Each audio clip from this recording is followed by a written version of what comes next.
પ્રસિદ્ધ યાત્રાધામ ગોપનાથ મહાદેવ મંદિરે વૈશાખ માસની અમાસના દિવસે યાત્રાળુઓ ઉમટ્યા। દર અમાસે યાત્રાળુઓનો ઘસારો રહે છે, પરંતુ આ વૈશાખ માસની અમાસના દિવસે આજે માનવ મહેરામણ દર્શનાર્થીઓ શ્રદ્ધાભેર ઉમટ્યા।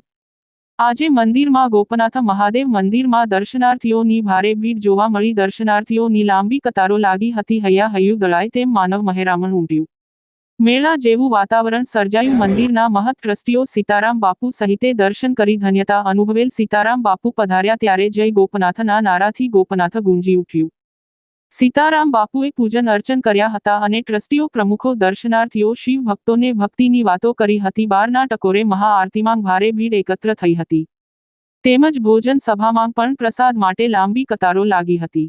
આજના અમાસના ભોજન પ્રસાદ તિથિના દાતા રણછોડભાઈ અને તેમની વડોદરા રહેતી દીકરી ખાસ વડોદરાથી આવ્યા હતા અને ભોજન પ્રસાદના દાતા બન્યા હતા। રણછોડભાઈએ જણાવેલ કે તેમની વડોદરા રહેતી દીકરીએ ઈચ્છા વ્યક્ત કરેલ કે ગોપનાથ મહાદેવ મંદિરે અમાસના દિવસે ભોજન પ્રસાદના દાતા બને અને તેઓ પણ વડોદરાથી ખાસ આજે ગોપનાથ મહાદેવ મંદિરના દર્શન કરી ભોજન પ્રસાદના દાતા બન્યા હતા અને દરેક યાત્રાળુઓ દર્શનાર્થીઓને ભોજન પ્રસાદ લેવા આગ્રહ કરી પ્રેમથી ભોજન પ્રસાદ પીરસેલ અને ખુશી વ્યક્ત કરી હતી।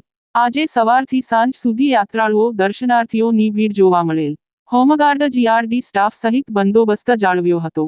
બોરડા ગામના સહિત સેવાભાવીઓ મંડળોએ સુંદર સેવા બજાવી હતી। રિપોર્ટ કમલેશ ઢાપા સાથે મથુર ચૌહાણ।